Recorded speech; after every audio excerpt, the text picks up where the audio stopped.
Ladies and gentlemen, welcome to the bold analysis. Raila Amolo Odinga is very bitter, and I think I listened to his speech today in Mombasa, reacting to the election outcome after the Supreme Court verdict for the first time. And there is no denial that Raila was quite unhappy about those results. And taking a direct swipe at Judiciary and IBC for what he called election thuggery, I see his next course of action tells you that while people might see that because of the outcome he's been destroyed and he's been finished, he's on a journey to reinvent his next course of action. He came to Mombasa during the swearing in of Abdul Samad Nasir, who is the ODM elected governor. And Raila is very specific that what is the essence of Kenyans going to vote in 2027 if foreigners can decide who is to become the president. And there is one thing, when I listened to that, I was just asking myself, what is the message that Raila wants the supporters or Azimio supporters to take home? Because that reaction, it was not really the consumers of that message are supporters of Azimio Lamoja that have been insisting that Raila should give them the direction. And you can, when you listen to Raila, you can really see that he's out to take a direction that not many people really expected. There have been a dominant narrative that Raila should retire and go home, but I don't think that is going to happen now. Odinga criticized the court, and he took a direct swipe at Supreme Court Chief Justice Martha Koome when he gagged Kenyans on, according to me, is commenting about the matter in social media. She said that she's being attacked. They are being attacked over in social media of the issue. But I think for me, Kenyans are just expressing their feelings. They're just registering their dissatisfaction with the issue. And in that meeting, the Mombasa meeting, you could see that it was ODM and Kalonzo Musyoka and Martha Karua. You can still see the unity. And what really keeps me thinking is why Raila is that.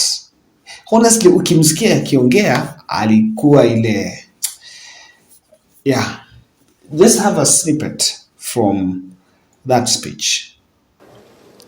Right now, we are still waiting. As you know, the Supreme Court said that we are going to give us the detailed judgment within 21 days. Today, we are just about less than 10 days remaining. We want to wait to see what this detailed ruling is going to be about. But we, as people of Azimio, are shocked. I am not talking about this thing as Raila Odinga myself. It does not have to be Raila Odinga.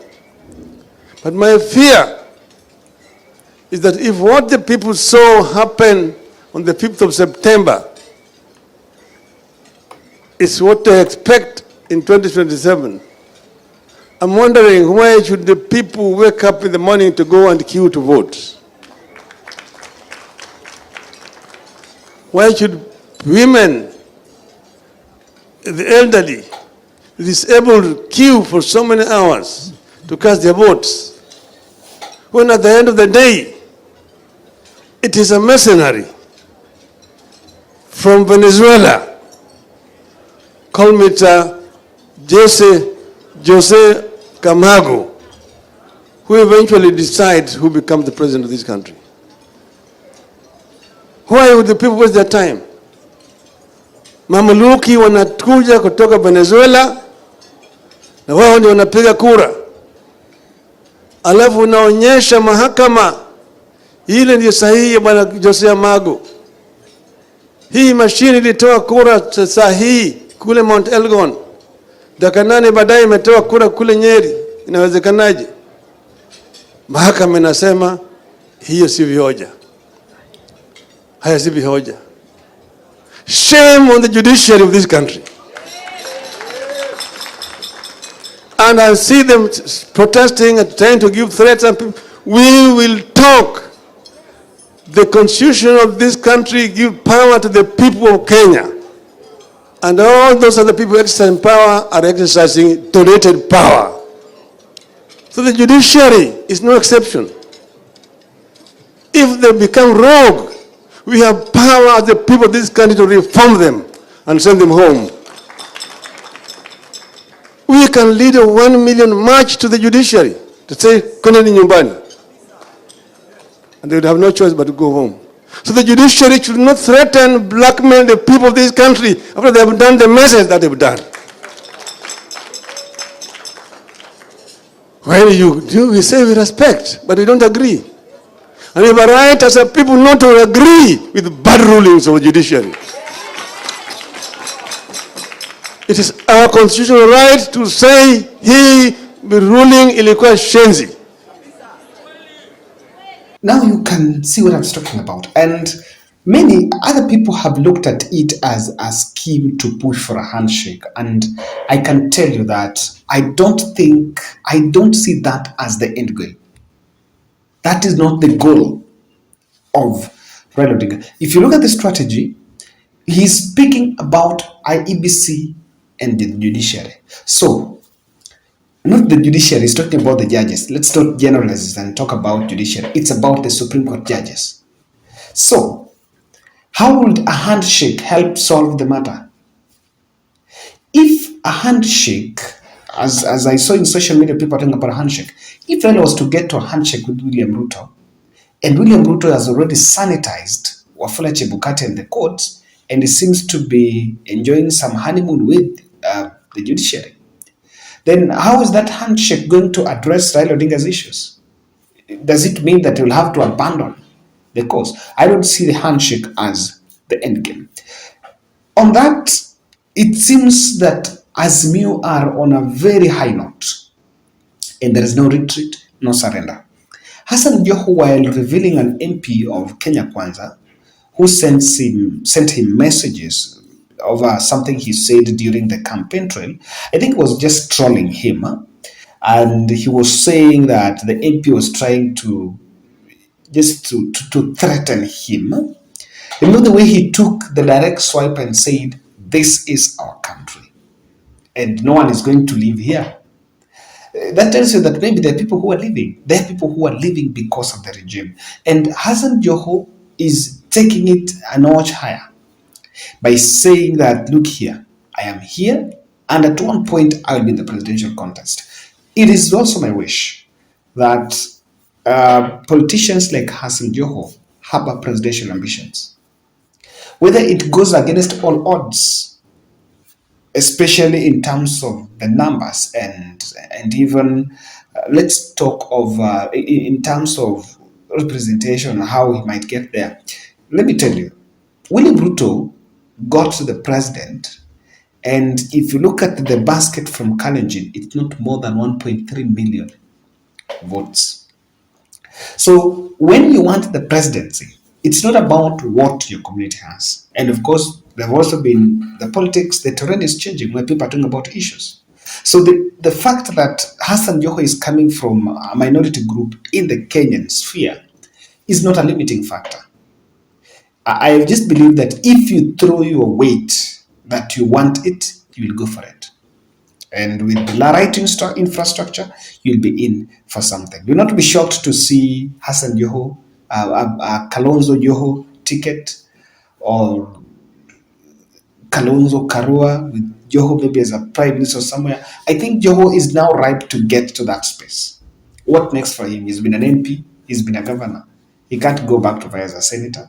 And now it's time to move further. So I see that as a possibility. Now I want you to listen to that, because I saw his tone, and I wanted to look at Hassan Joho's tone and Raila Odinga's tone. Remember, these people had not talked before that event because Raila was away. So Raila alifika, alishuka Mombasa, and he went directly to attend that event. But Hassan Joho had not been there. So there was no debrief between the two politicians. But look at, I want to also to listen to Hassan Joho. Nilivyokuwa nyumbani kwangu, iko mjumbe mmoja ya UDA alinitumia mimi message, akanitumia mimi ka video cha campaign yale alikuwa anasema katika campaign, na akanambia, sasa unasemaje? Nataka nimwambie kuwa katika upinzani sio kifo, my friend. Being in opposition is not death sentence. Na nikamwambia huyo mjumbe, tafuta fala wa kutisha, lakini sio mimi, my friend. Tumeelewana? Tumeelewana? Na nikamwambia wewe kwanza ni mjumbe, mtu mdogo sana. Hiyo kazi nilifanya miaka 10 iliyopita. Huwezi ongea kitu mbele yangu. Tumeelewana? Na nawaambia wajumbe wa UDA wasitufikirie sisi wewe usicheze na sisi. Yaani vijidude vidogo vidogo vina mdomo wa kuongea kuliko hata bosi yao. Wao kiangalia mimi ni mtu wa kutishwa na mjumbe mimi.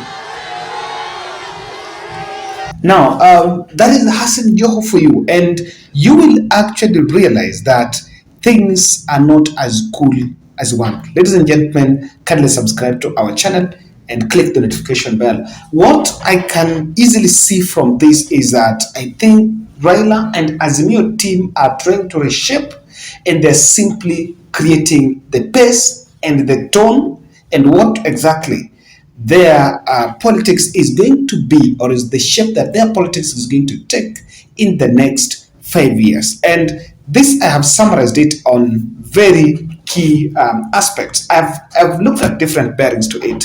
I think they will run illegitimacy campaign against William Ruto's regime, and this will probably gain momentum with the unfulfilled promises. Let me tell you, I think Raila Odinga in this government in the previous government was close to President Uhuru Kenyatta, and they know the state of the economy. They know what was promised at the campaign trail that may not be achieved, and Kenyans are already trolling the government over the fuel prices that are up, and the subsidies seems to be on their way to be scrapped off. So Raila Odinga team knows very well that William Ruto's government will start at a very slow pace.